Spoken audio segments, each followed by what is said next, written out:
Rick Beato, how are you doing? I'm doing very well. How are you, Sean? I'm doing all right. Um, so so I'm trying to trace back uh, when I first found out about you, and it seems like I might have done a video, and maybe you commented on a video, and then we kind of talked a little bit, and but I think before that, I found out about you because of a couple videos that I saw with your son, Yeah, of course. who has perfect pitch, and I think the video that you commented on was one of my videos where I was talking about the difference between relative pitch and perfect pitch, and something that I call true pitch, which is not it's not perfect pitch, but I mean, I don't have perfect pitch, but I can hear anything that a saxophone plays in particular. Hmm. So I'm doing that like with timbre and intonation, and if the note is more open or closed, but it doesn't require any frame of reference, and any note without any other notes around it I can hear. But I can't do that on a piano. I can't do it on a piano. I can't do it. I'm becoming better on stringed instruments. Those are the last instruments that I added. The last ones that I learned how to play. And so I'm starting to be able to pick some of that stuff out, but it's more like kind of a general area of the neck as opposed to like a precise, this is what the note is kind of thing. But anyhow, so I've been checking out your material for a long time, and I've been a fan. You have a lot of subscriptions on YouTube, and you've done a bunch of. You have dozens of videos that I've seen that are above 1 million views. You know, so it's quite amazing. And one reason why it's amazing to me is that you actually know what you're talking about. So, I mean, you know who Chris Potter is. I mean, you know who the great jazz musicians are. I mean, you have I've heard you talk at length about the history of the music, and you're very knowledgeable about what it is. And you can hear. I mean, you transcribing stuff, explaining how you're playing different things. I mean, you're an expert musician, and often, at least my experience is often that the folks that have that kind of expertise, it's hard for them to get that many subscriptions on YouTube. But you've found a very creative way to do that. Can you talk a little bit about how you grew up? I want to kind of go all the way back to the beginning, how you grew up, and maybe your first experiences with music, and then what was it about music that sort of it drew you in and caused you to make a living out of this? So I'm from a big Italian family. I have 4 brothers and 2 sisters, so 7 kids.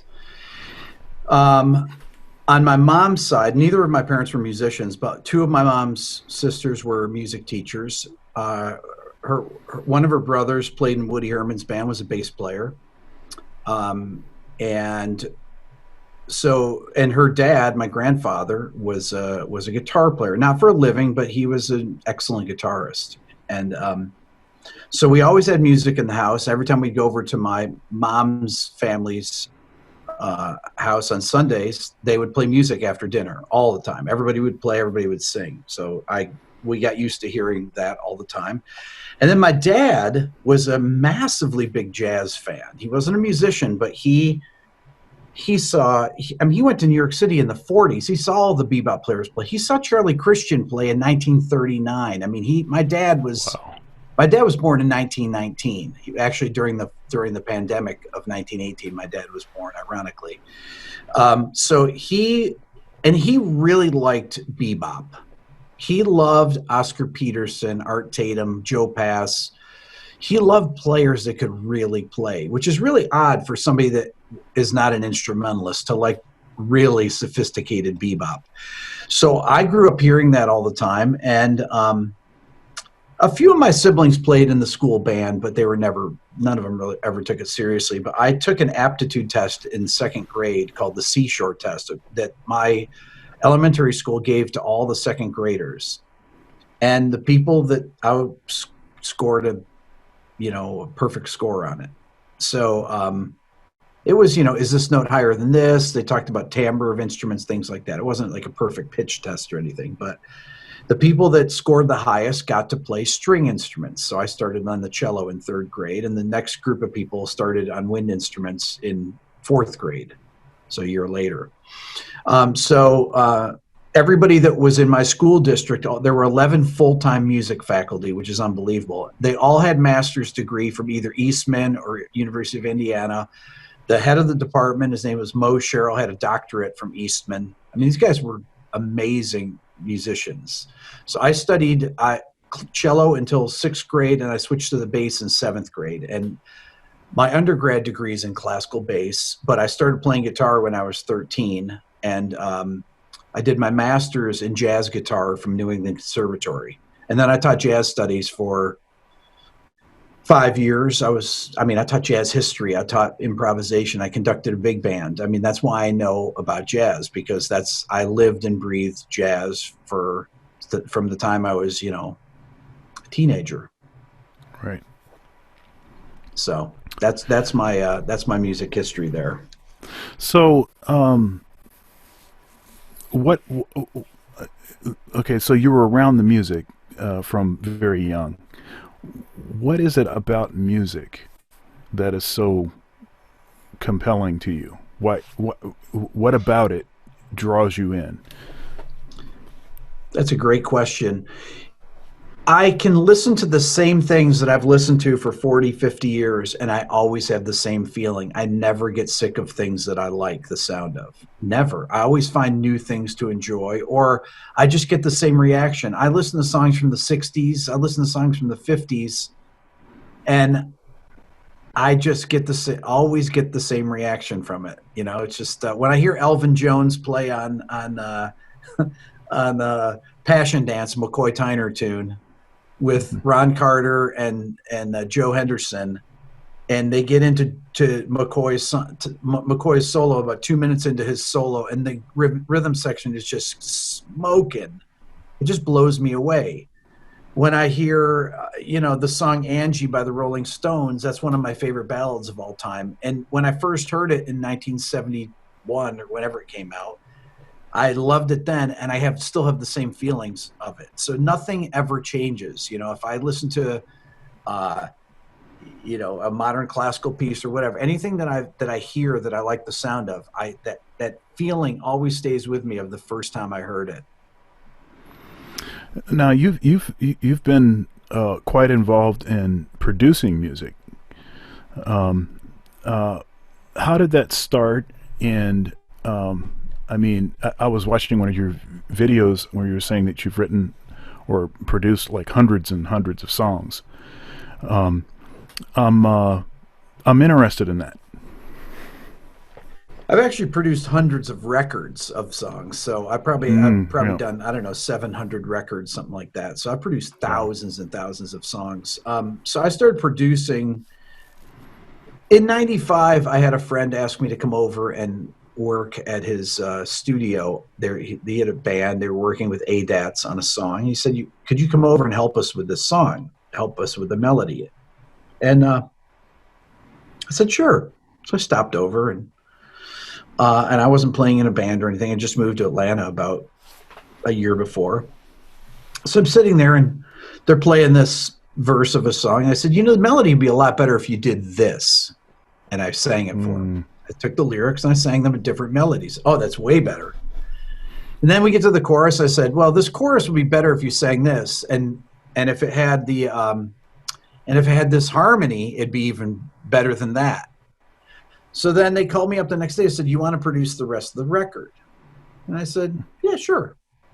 And I didn't know anything about engineering, but I knew about arranging because I had been a big band conductor and I taught arranging. So I knew how parts went together. So even though I didn't know about rock, I played in rock bands, so I knew how to put parts together for that. But I didn't know the technical parts of engineering. I didn't learn that until 99 or 2000, which I taught myself that. And so in 99 is when I became a full-time producer. Whenever I watching your videos and you're talking about your history, one thing that stands out to me that I think we have in common is that certain opportunities arise or have arisen, and because of the training or the skills that we had, they were at least flexible enough to allow us to be able to say yes to the stuff that we didn't have any experience in, right. At the onset. Something that I talk to my students about regularly.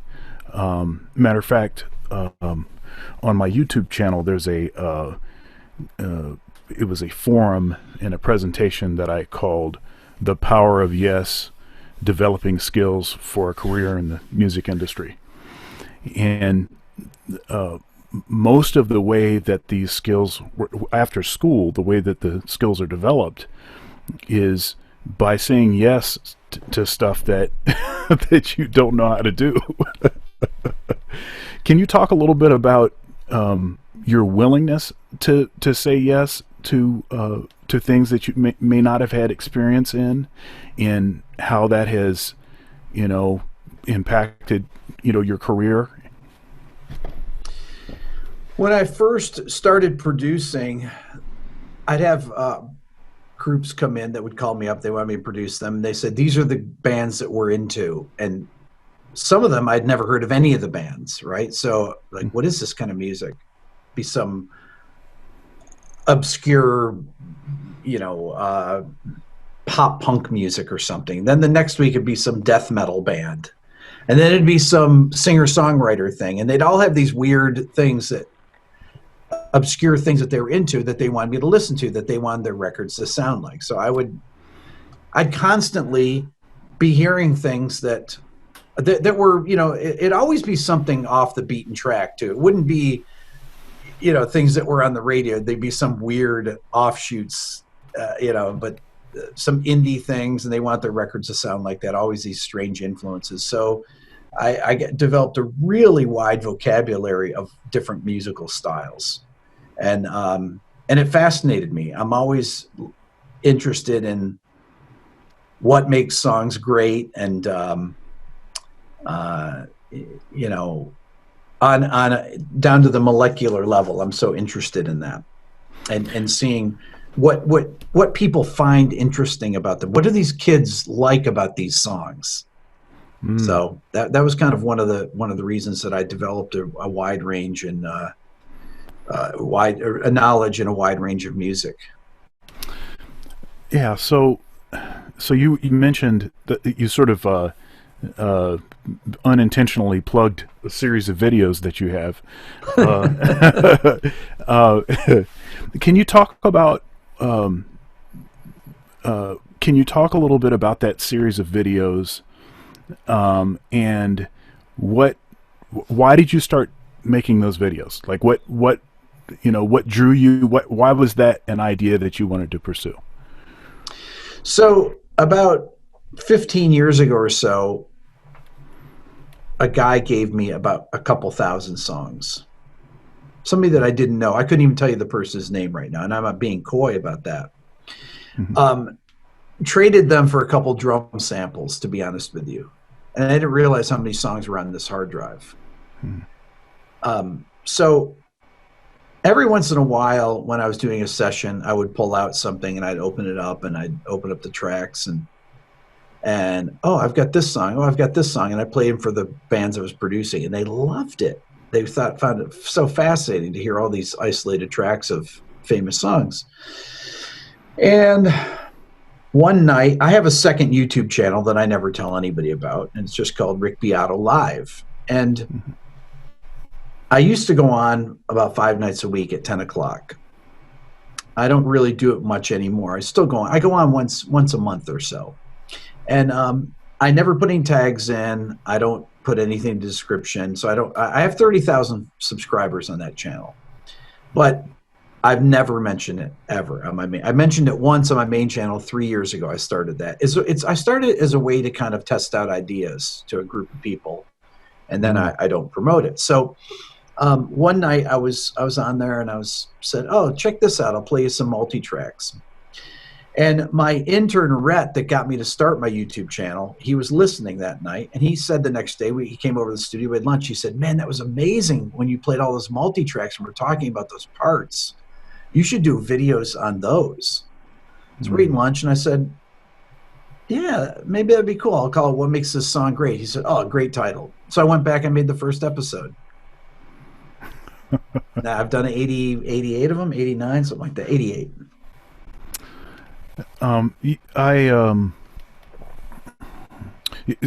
You've been pretty outspoken about how some of the record companies refuse to allow their music to be played on YouTube, for instance. You know, I remember you saying that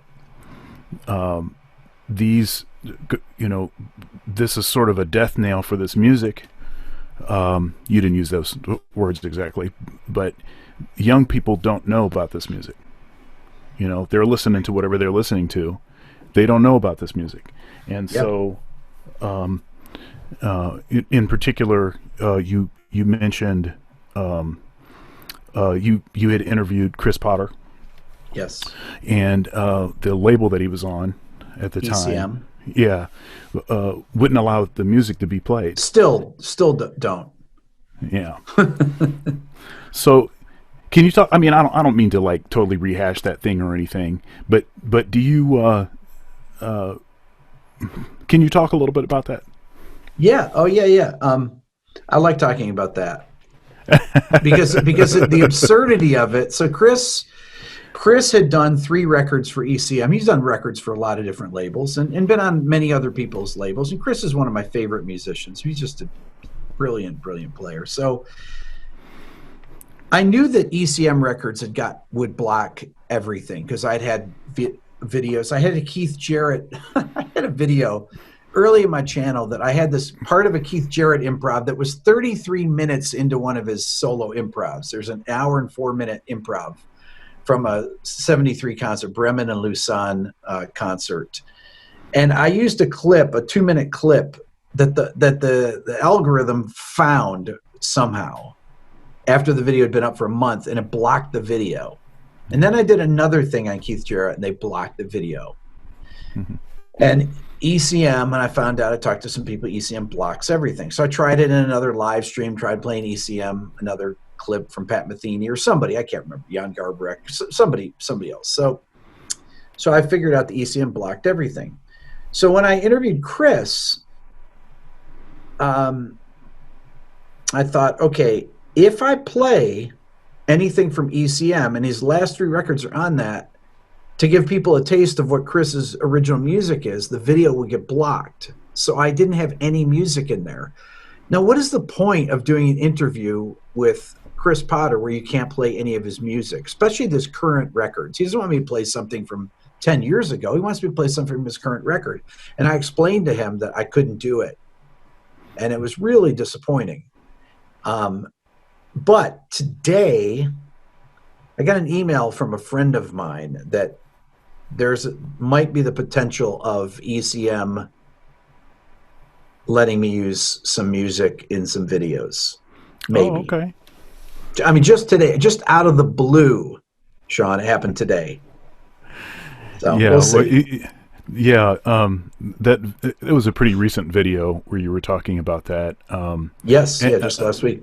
Yeah, and so what was who was the band that I guess their music got unblocked? So you had a video. Led Zeppelin, yeah. Yeah. That's a very interesting thing. So it's like, at least based on what you were saying, your belief is that because the fans were basically, talking on Twitter or whatever they, congregate and talk on social media, and maybe one of the people that's in the band, actually heard, and so then it got unblocked. Yeah, I mean that's what I suspect. The guitar player Jimmy Page from the band, he owns, from what I know, I'm not sure about this, but I've been told that he owns the rights to all of their records, and he just essentially leased them to Atlantic Records. Now I'm not positive about that, but if that's the case, if he owns the sound recordings, because I know he paid for the first record, that is known. He paid for their first record, £4,300 back in 1968, because he was a session musician in England. So he knew the value of owning your masters. So I think he just owned all their masters, and so he would be the one to be able to make a decision like that. Now, I had an interesting thing happen yesterday, I think it was, or 2 days ago. James Taylor, there's a bass player, Leland Sklar, who's been a session player since the early 70s. He's on many records, all different genres of music. And he played on this James Taylor record, and he was playing a bass part that he played on the record from the 70s and showing people how to play it. And the video got blocked. Okay, and he came on and did a rant saying he's pissed about it. And somebody tagged me, "Hey, Mr. Beato, did you see this Lee Sklar thing?" And then James Taylor's Twitter account responded to me. I didn't say anything,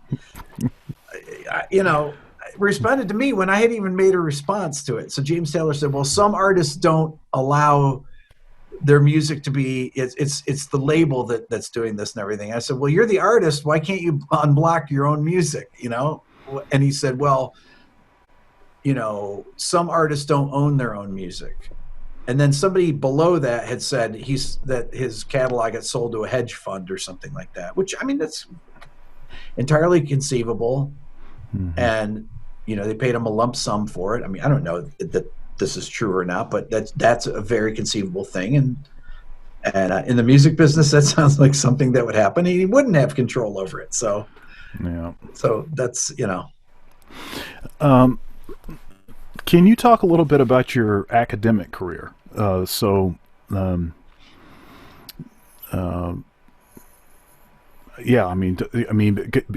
student and maybe even as a faculty member, someone teaching courses and things. Yeah, so so my undergrad is in classical bass, but music ed. Okay, so I had to, with my emphasis was in strings. Since I was classical bass, I had to learn the violin and viola and cello, and I had to teach those. I have a degree in Suzuki teaching, so I have a K through 12 certification, which I never did. Interesting story, I went for my student teaching, and the third day into my student teaching, the teacher that I was studying under had a heart attack, and he was gone for the rest of the time. Oh, man. So I was teaching these. No, it was a nightmare. I was teaching junior high string kids that were taking my baton and hiding it. And I'm a college student, I'm a senior in college, and it was a nightmare. Okay, so I did that for whatever student teaching is, half a semester or so. And then I thought, okay, I definitely don't want to do this. So I said, okay, I'm going to go on to grad school and get my master's in jazz guitar. So I did that. And when I went to New England Conservatory, so I mean, all of my undergrad, I took no jazz classes ever in college. I only took classical music, theory, history, things like that. Even in grad school, when I was a jazz major, I only took classical music history. But I took a class with George Russell. I took the Lydian Chromatic Concept. Oh, very cool. With George for 2 years, and I loved George. He was amazing, and he was such a character. When I think back to grad school, the only thing I can remember, the only classes I can remember are classes with George. He'd say something like, when I was hanging out with Coltrane and I showed him this or Miles, and then he came up with So What? And I was thinking, yeah, that's pretty cool. Yeah. So George wasn't even George was so cool. He came in, he was always dressed really well in class, and he was hilarious. I think some of the other students didn't get he had the driest sense of humor. And, but one time he said to me, Sean, and I took this as an insult at the time. He said, Mr. Beata, one day you're going to write a #1 song. And I was horrified. He says, you're a great melody writer. And I was horrified because I was embarrassed that he told me I was a great melody writer because everybody else was writing all these really weird things and everything. And I wrote lyrical melodies, even over complex chord changes. But I was horrified at that. So I just thought that was funny. It's like it's like Tom Harrell or something, right? The very melodic, melodies that are deceiving. Mm-hmm. Like you hear the melody and you think, oh, I could improvise on this easily. Yeah. and then you get into it and you're like, oh no. Yeah. Yeah. And so how about your teaching at the college level? So I taught, I started teaching when I was 24. I got my first college teaching gig. Maybe it was 23. I can't remember. It was right out of grad school. I got offered a job teaching where I did my undergrad at Ithaca College. And my old guitar teacher, because I studied guitar, even though I was a bass major, I took guitar lessons, not as a jazz major, but I took jazz guitar lessons when I was there. The guy named Steve Brown.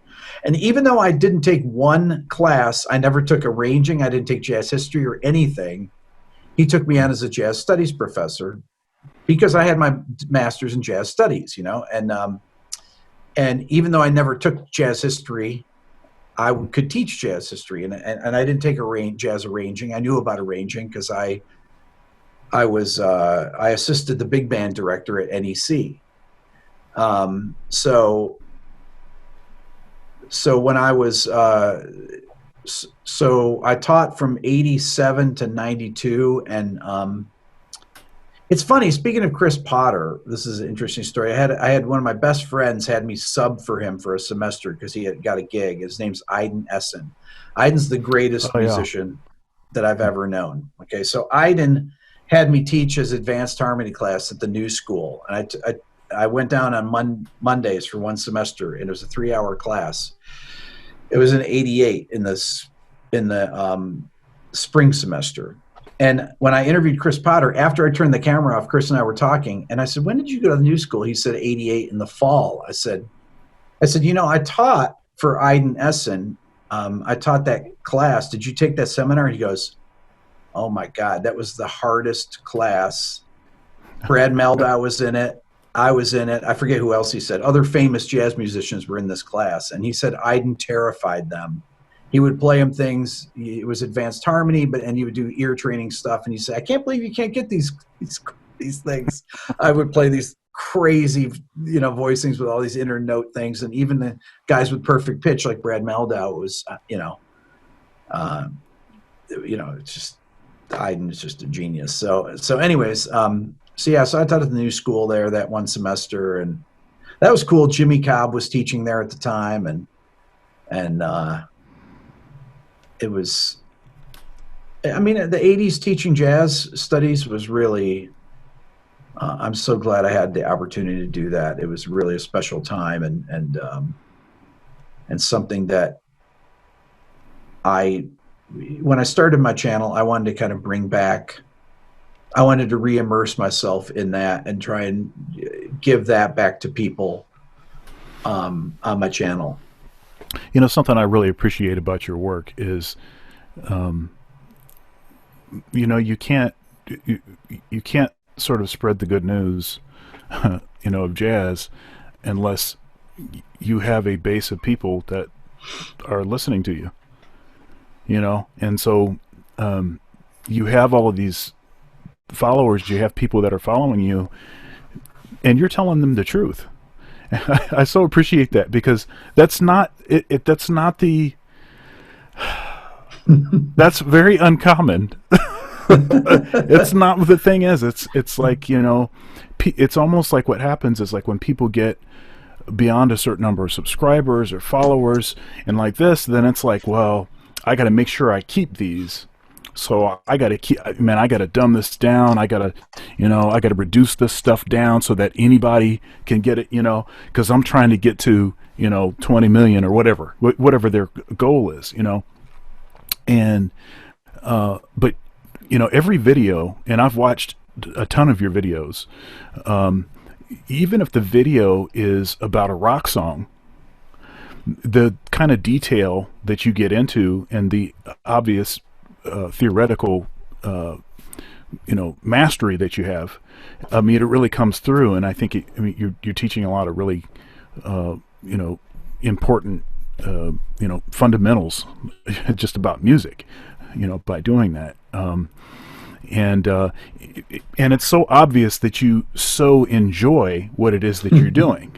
You know, you're smiling all the time. You're energetic about, you know, the music. And, you know, we all know stories about people that have been in the music industry for a long time, and they're so jaded. They get so jaded, and it's like the joy of music has been sucked out of them, you know. But for you, when I watch you, I always, it always makes me smile because you know, I so appreciate that. So, how about your performing career? Maybe, I mean, who have you had the opportunity to play with, and yeah, can you talk a little bit about that? So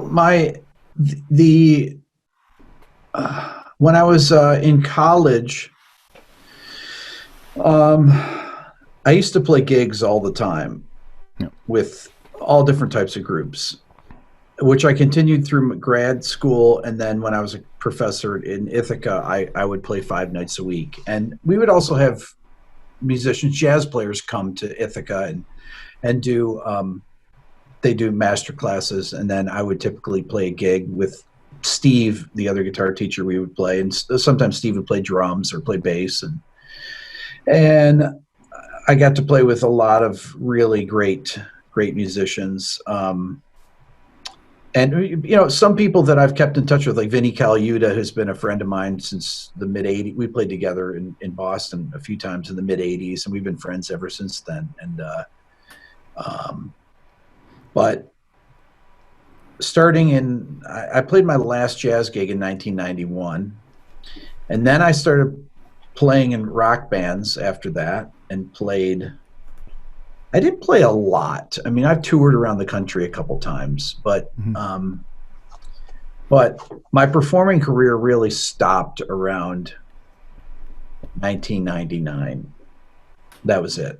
1999, 2000. I honestly haven't played a real gig, other than I played a couple benefit gigs for my kids' schools, you know, just cover gigs. Mm-hmm. But I've really not played a proper gig since around 2001, maybe. So almost 20 years. And how much of what it is that you're doing now, like percentage-wise, are you still doing some producing? No. I haven't done any producing in about 3 years, 4 years, something like that. 3 years. So now I was looking on your, you know, I see it on Facebook all over the place, and I've seen it on your Instagram and things, promotion for your book, the 3.0. Mm-hmm. Can you talk a little bit about the book? So my Beato book, it's like it was a textbook when I was a college professor. I didn't have a proper textbook that I wanted to teach the things that my concepts out of, so I had to write my own book. And it took me about 10 months to write, and I wrote it in 89, so 31 years ago I wrote it, and I've updated it 3 times now, once a year over the last 3 years on my channel. And it's really a reference book and a textbook for music theory and improvisation. So it's 428 pages long. I mean, it's very in-depth. And like a textbook, you know. So anybody, when I teach things on my channel, that I don't want to go into detail with every video on how a major seventh chord's constructed, or a minor 11th chord, or a major triad.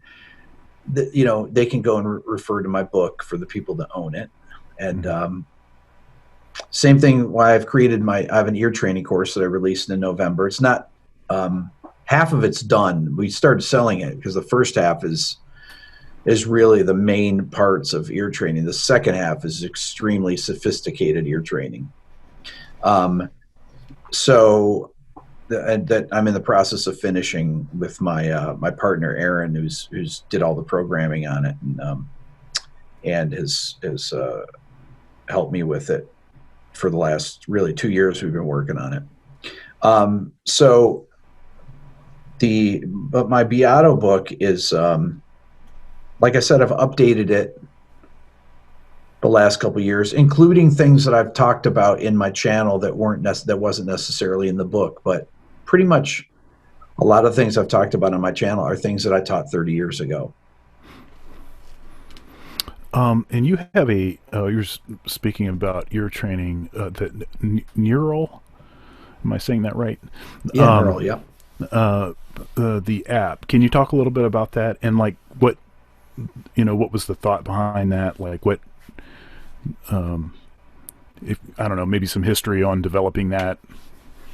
So people used to, when they saw the videos of Dylan, they would write to me and say, how did he develop his ear like that? And I said, well, I played him music.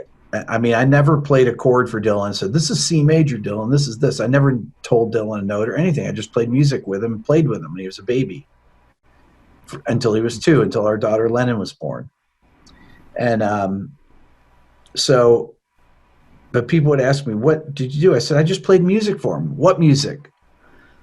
So after I said, I had like a 600 song playlist, but a lot of it was these Iden Essen improvisations that I recorded from 86 through 88, things that he did. I had cassettes and videotapes that I played the audio from, and I made playlists up, and I was just playing for Dylan nonstop. And he, and so when, more people say, well, can you send me the playlist? I said, no, I can't.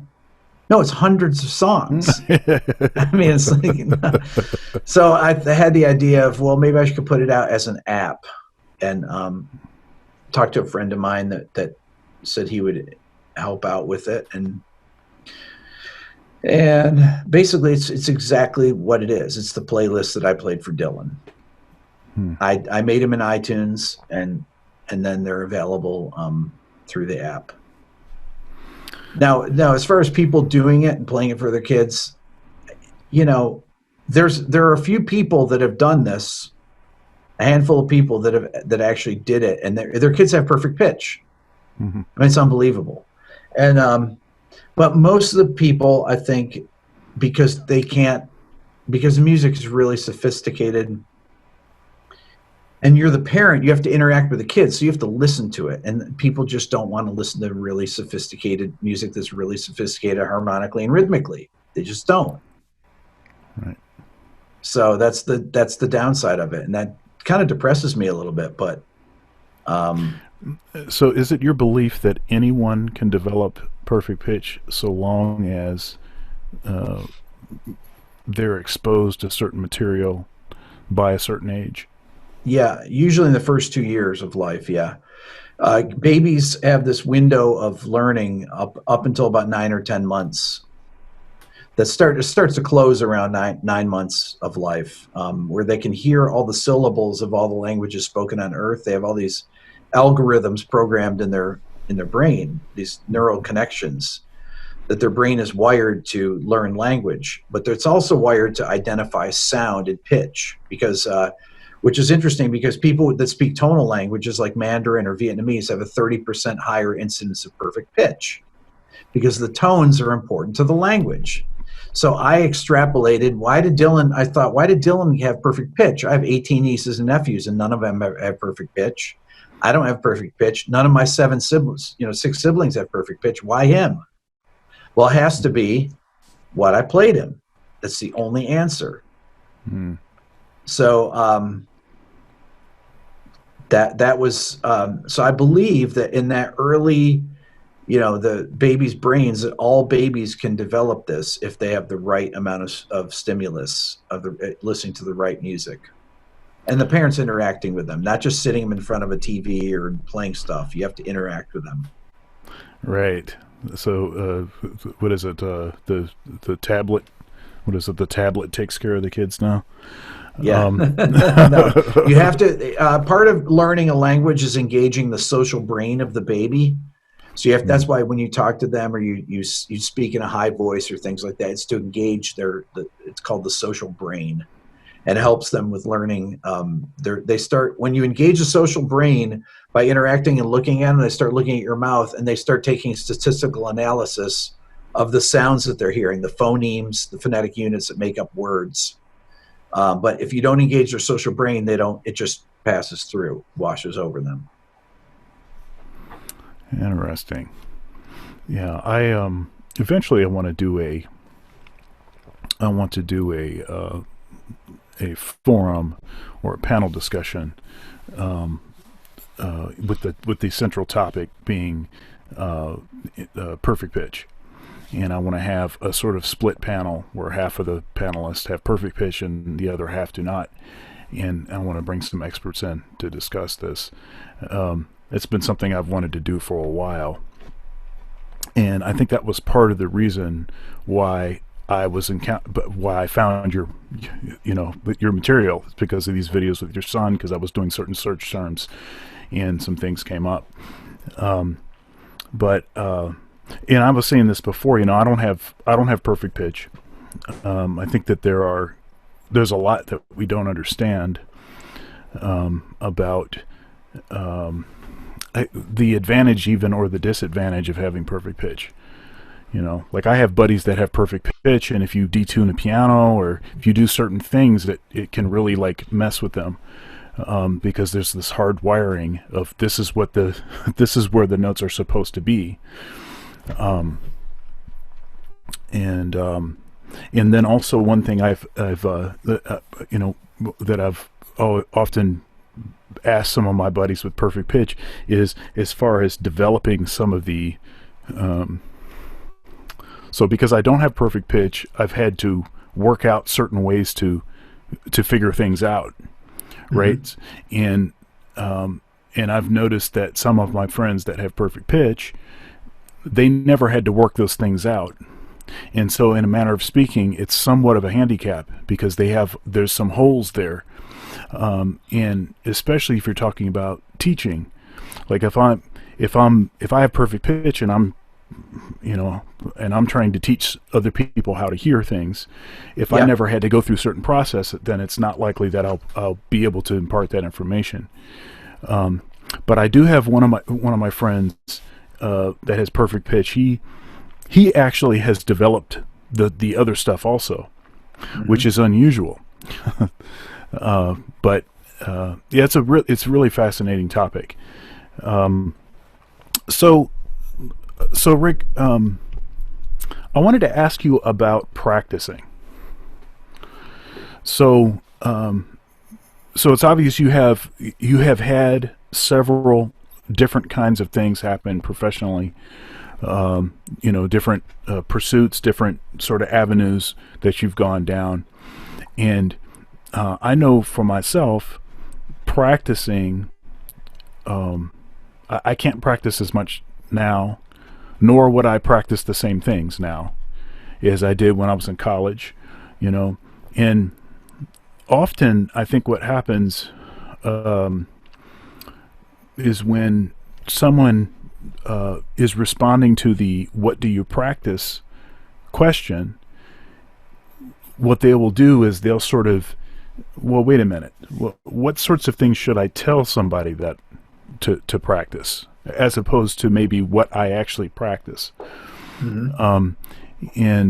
I'm actually really interested in your with your interaction with music. What are the things? What are some of the things that you actually are actively working on now? Things that you worked on in the past, and I mean, I think we can all say practice with the metronome. We can all say, practice with the tuner. If you're a horn player, play long tones with the tuner. I mean, there's fundamental things, but what kinds of things did you practice, and what things are you interested in now that you're still trying to patch holes? So the things that I practice, I mean, I just practiced just before I talked to you tonight. I was practicing, and typically the things that I practice are technical things that I never was exposed to as a young guitar player. For example, I was practicing the guitar. I mean, some days I'll practice the piano, sometimes I'll practice the bass, but I was practicing the guitar, and I tried techniques that I see other people do to see if it's something that I want to incorporate. And it's not necessarily the note choice or the rhythmic devices, but there are certain techniques that ways of playing the guitar that are a bit foreign to me, and I'll practice those things to see if it's of any value, or it's something that I can incorporate into my playing that feels natural. So those are kind of things I look at. I'll watch a video with somebody or listen to something, and I'll be like, what are they doing there? Oh, that's kind of interesting. There's a guitar player, Tosin Abasi, that Tosin's a killer guitar player. So I'm going to have Tosin on my channel next week, and Tosin had a post on Instagram the other day. He was practicing, and he had this really interesting concept I've never seen anybody do, and I saw another guitar player talk about it today that posted something on Instagram that said that he saw this Tosin thing. This guy was doing it, and I thought, so the thing Tosin was practicing, other people thought it was cool too. So it was something that I was messing around with tonight. So is it that what is it, selective picking or whatever? Yes. Yeah. That he just did it the other day. Yeah. I think selective picking. It was really interesting. Yeah. This dude. I think when this is all said and done, like, I think he will have become one of the most influential guitar players of all time. Yeah. Because nobody was doing any of that stuff. None of it. Nobody was doing any of that stuff. And even the popularity of 8-string guitars. Exactly. It's totally... Yeah. Well, beyond that, too, it's not just the popularity. He has his own instruments that oh, yeah. Mm-hmm. So many people play. I mean, he's not just popularized 8-string; he's popularized his own instrument. He's been really involved in the development of that, and new body shapes and things like that. I mean, it's really fascinating. He's just an incredibly great musician, and he's such a great guy. Tosin is. He's a good I was dude. really happy to see him. Because I started checking him out like way early on, and I've seen him a couple times in concerts. He's been in Columbus a couple times, and just a great player. But I was really happy to see him sort of pivot somewhat to start with the instruments, kind of the manufacturing side and the design side, and he's got some effects pedals and things, and now he's been collaborating with this company. Let's see, what's the name of that? It just came out this past NAMM show. It's actually not out yet. Neural DSP. Yes, yeah. Yep. Yeah, and the software version of that stuff. I mean, he had been doing that for a while, so he's got his finger on something, on the pulse of something, But super bad musician. Any interview I've ever seen with him, he's always very, like, he'll actually tell you what it is that's happening and what he's doing. I mean, I can't tell you how many. Yeah, I don't want to call anybody's name, but I can't tell you how many times I do that. But yeah, where it's like. They'll be doing a particular thing, and you come up, hey, oh, that's really cool. Like, what is it that you're doing there? And say, oh yeah, it's just this, and they just play it faster and faster, and it's like, dude, can you like slow it down so I can see what it is? Oh no, it's almost like they're afraid of, if you know what they're doing, that you're going to become them or something. But yeah. he's never that way. So how do you see yourself in the future? What future plans do you have? Do you have some goals in mind that maybe even things that maybe this quarantine is sort of facilitating? It was my birthday last week, and happy birthday, by the way. Thank you. My 58, right? Yeah. So one of my old friends, one of my best friends, sent me this video that I had never seen before of Wynton Marsalis, and I'm trying to think who the sax player was, but they're playing Happy Birthday. And it is one of the most amazing things. It was put on YouTube 12 years ago, and it's just some of the greatest improvising I've ever seen. Wynton is absolutely killing it, and I want to talk about things like that. I want to play people that. I want to play people that video and tell them how great that is. And his groove is so ridiculously good, and he's just playing, even when he's just playing by himself, his pocket is so deep. And I want people to appreciate things like that. I want the people that follow my channel to appreciate things. If I can do that, if I can explain that to people and have a video that has 1 million views of me talking about Wynton Marsalis playing Happy Birthday, then I've accomplished what I've set out to do. Yeah, that's. I'd like to have Wynton Marsalis on my show playing Happy Birthday and talking about that. That would be even better. Yeah, but I mean that's great. Let me ask you about. How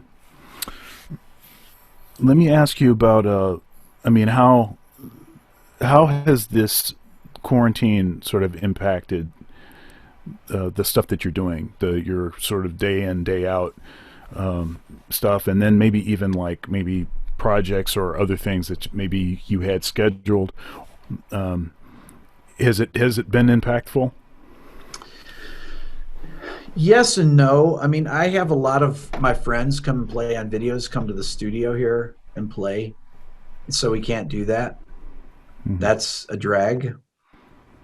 Yeah. I miss that. I miss the camaraderie of that, because that was a regular component of my channel.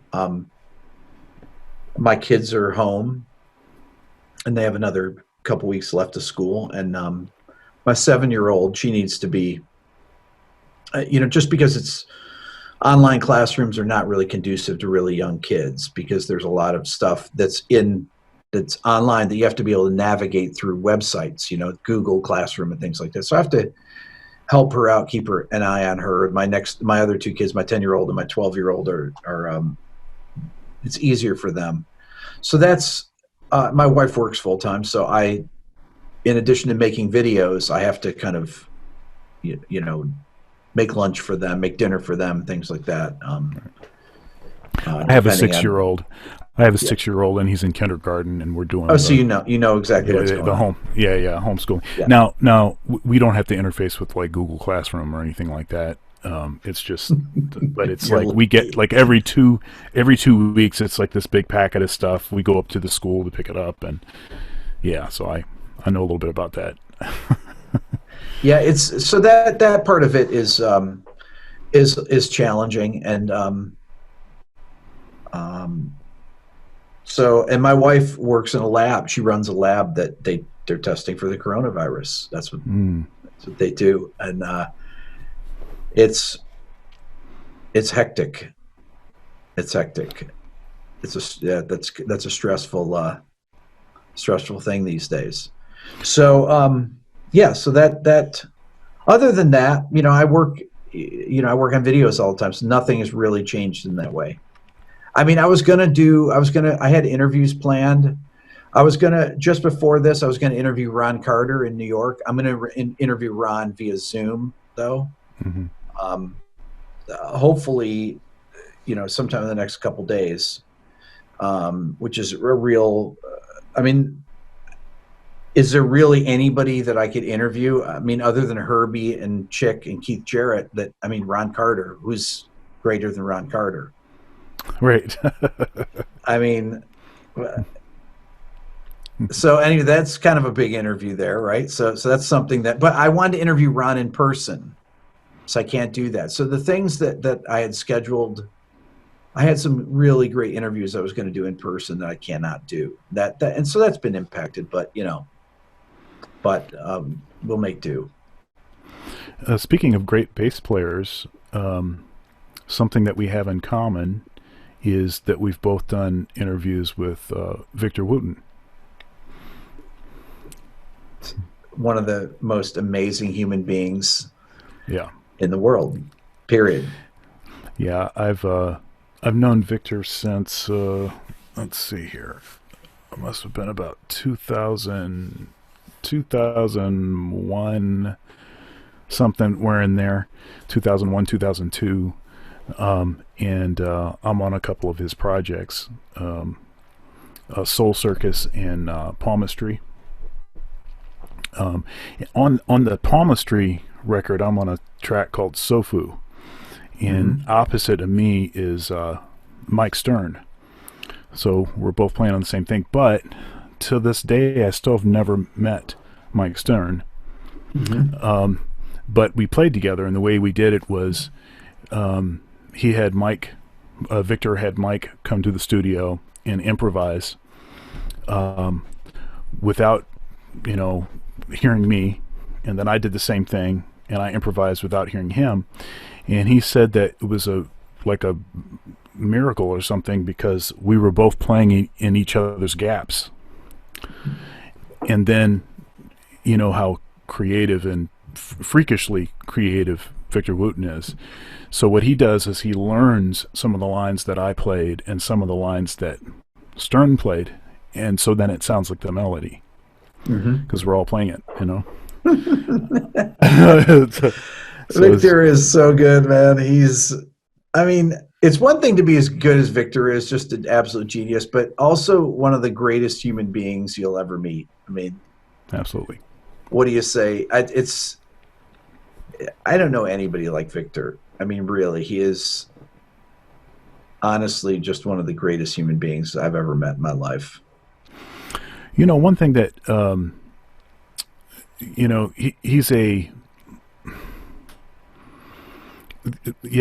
he's been tremendously influential, and we're talking about Tosin Abasi, and of course Tosin was influenced by Victor. That's all the double thumbing stuff. Yeah. And then, but whenever you talk to Victor about that, he is very quick to tell you that didn't come from me. That's from my brother Reggie. Yeah. Yes. He won't even try to take credit. He doesn't. He just. Yeah. That I just have a lot of respect for people that are that way. But anyhow, is there anything that you want to mention? Is there maybe something coming up? You want to give us a teaser about something that you're thinking about doing, or sneak peek? I think I already told everything. I don't really plan ahead with my channel. I have no videos sitting around ready to come out or anything. I just think of them and make them in a day or two and then put them out. So I never know what my next video is going to be about. So it's hard. So I don't have anything I have ideas of things I want to do, but nothing Nothing. Let me ask you this question then. Let me ask you this Yeah. question. So it's a two-part question. So the first part is,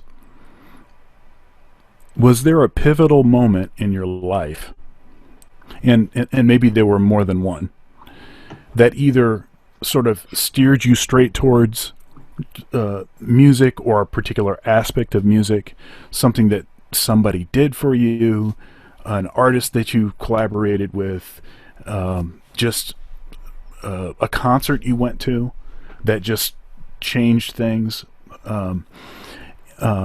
Yeah, so let's do that one first. So I told a story on a recent video of the first song I ever learned, and part of the story is that when I was in 7th grade, I broke my ankle for the first week of the summer really badly. I had a cast on for 13 weeks, and you didn't have walking casts back then. It's in the early 70s, mid 70s, and so I couldn't put any weight on it for 13 weeks. And there was a cheap guitar at my house, and I was just stuck on the couch for the summer, you know. So I had this guitar there, and I had a chord book, and I had not a chord book. This band America, with their my brother had bought this book because he was trying to learn guitar, and I had it there, and I had the record. And there was a song on there that I really liked, and I thought, oh, let's see, it's got the chords in here. I think I can learn. I mean, I was already playing the cello and the bass at the time, so I already had technique, so I could move my fingers. So it was actually easy for me to learn the guitar. But then I was obsessed because it was the first time I played a chording instrument. And that really changed things for me, is to go from a single note instrument. I mean, yeah, you play chords on bass, you play chords on cello, but really, you know, one that's predominantly a chord, you know, that is really a, you know, polyphonic instrument. And that was, I just loved the sound of the guitar, and that changed my life right then, that summer. I was obsessed. I never stopped. So that breaking of my ankle was the most painful thing I ever went through. And from that, 1 week later, I've got that guitar and I'm just starting to learn chords and things. Yeah, you know, it's funny sometimes how those kinds of things, you know, later on you see how impactful it was. It just feels crummy in the moment. But you know, like, you know, I've gone through really bad breakups, and one in particular that caused me, well, first of all, my schedule was wide open after that breakup, and I could either choose to be, you know, musicians. There's a lot of history of musicians doing self-destructive kind of things, or I could do something that was positive. And I used all that energy to start learning how to play bass, honestly. And I was practicing 4 or 5 hours a day because I had an open schedule, and I was teaching, you know, at Ohio State, where I teach now. And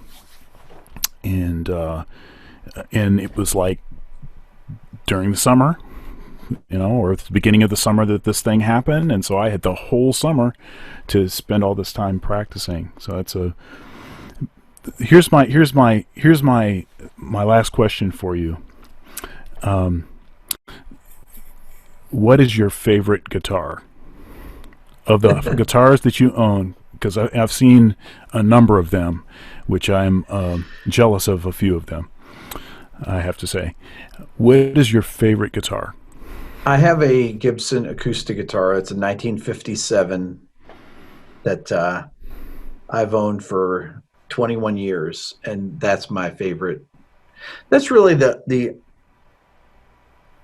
I'm that, and I have a classical guitar that I bought in high school. It's an early 70s Guild, and so those are the ones. Not any of the other ones, you know, I can take. I mean, I love all of them, but those two are really, they have a lot of sentimental value, and they've been on the acoustic guitar has been on so many albums that, you know, it's just, there's something about a 60-year-old instrument that's, you know, 63-year-old instrument that is, it just has a lot of magic to it, you know. Yeah, it can't be recreated. Yeah.